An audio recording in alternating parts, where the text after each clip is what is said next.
Hello and welcome to another purveyor of Lightroom quick tip. Today we've got a user submitted request to cover Lightroom presets. A lot of things have developed over the time with the presets, and Adobe is continuously changing things and moving things, and it does get confusing for the average user to try to keep track of everything. And so I'm just going to give you basically everything you wanted to know about presets, but you didn't want to know, okay? It's not going to be a very long video, but it'll hopefully clarify things with the presets.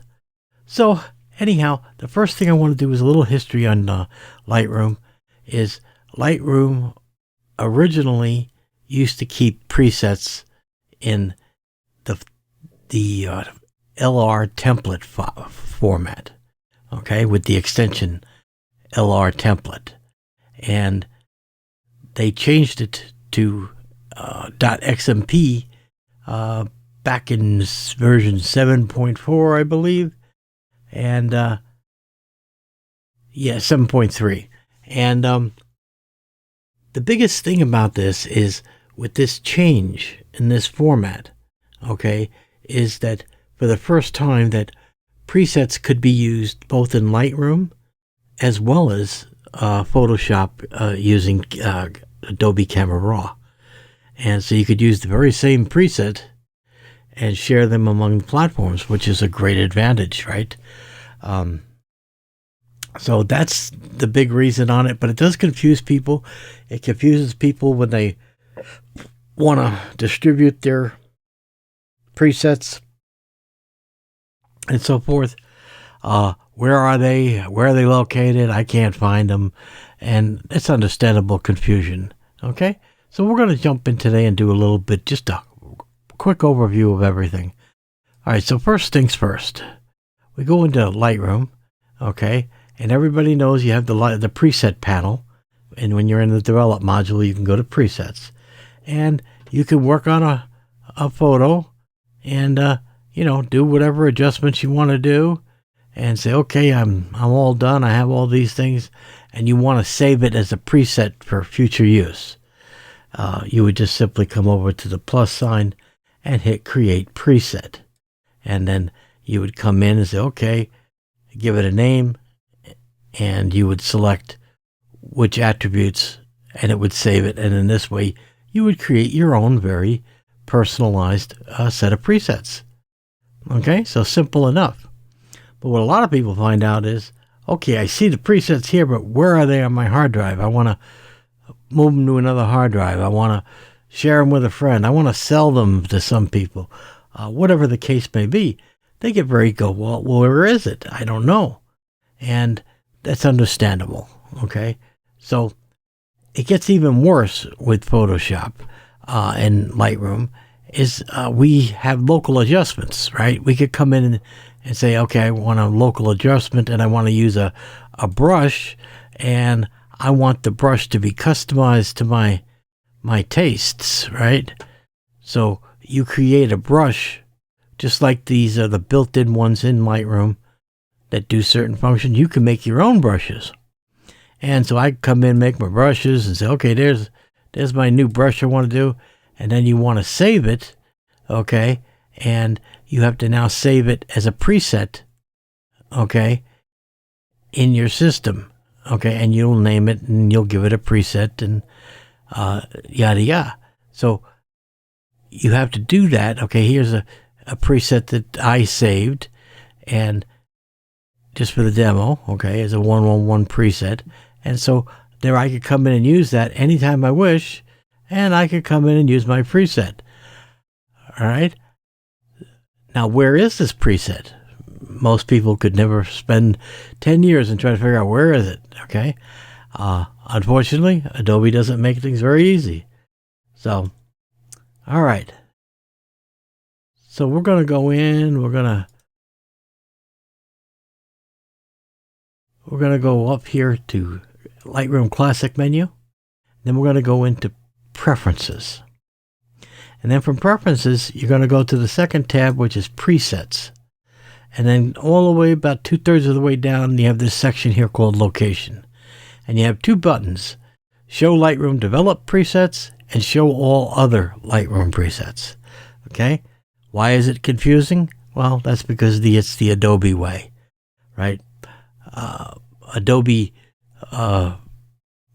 development team is patching the easiest way it can to make changes to the programs. And that's why, we have 62 save as functions within Photoshop, right? Save for the web, save as a JPEG. That's because they are doing this in a third world type of programming where it's quick and easy just to make a new menu thing is rather than go in and alter the program properly. But anyhow, I lecture on. I apologize. So show Lightroom Development Presets. You click on that and it's going to open up your Finder window, okay, or Explorer window if you're in the Windows machine. And it's going to say it's in the folder settings, okay? And to make things a little clearer so you can have it, I recommend you open up in a column view.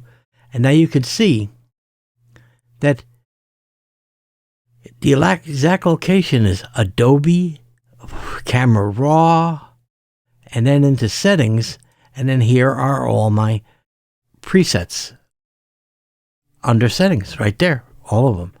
Okay, so that's where they're located. So if you ever want to copy ones, this is where you go get them and you can copy them and then distribute them where you want. Or if you want to save your own custom ones on manually, this is where you would go to do that. All right, now I could say here's my black and white thing, and you can see all of them are using the XMP format, which is the new format. And because that's the new format, okay, and we're saving them under the Adobe Camera Raw, that means that they'll be shared with Adobe Camera Raw within Photoshop. So that's the biggest advantage of it. Okay, so that's part one. Part two is this other one, right? The other presets. This is, remember I showed you how to make a brush and do a different custom one? You have all these presets, okay?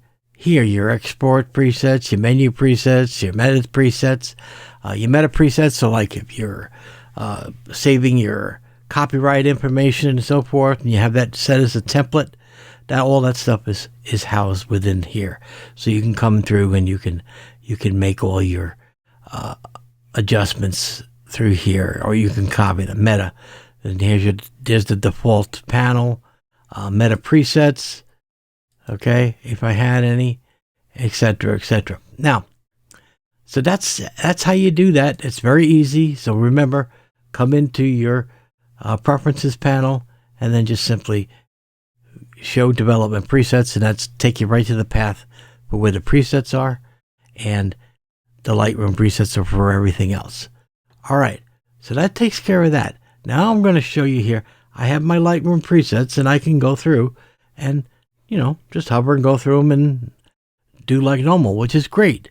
But we've never had that ability to do it within Photoshop. So now I'm going to go into Photoshop here. Let me,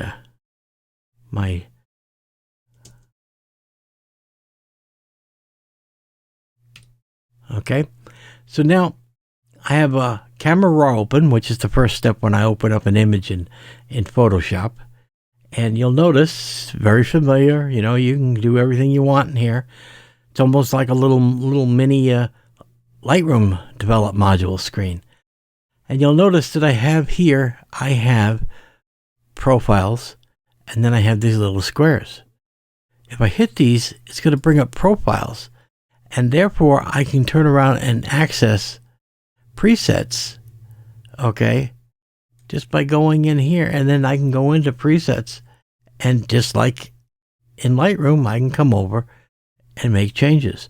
And under artistic, black and white, okay, I could do modern and vintage. You see, I have all these available within Photoshop, so I don't have to even bother going to Lightroom anymore. I can access these presets right here within Camera Raw. All right. And so that's why Adobe went for the vision of changing everything from the .lr template to the XMP extension format change. And so that's the advantage of it. And so hopefully that puts a little clarification on it. And I'm sure because I made this video now, it's time for Adobe to change everything up again. But we'll see. So hopefully that clarified things for you. Till next week, you guys take care.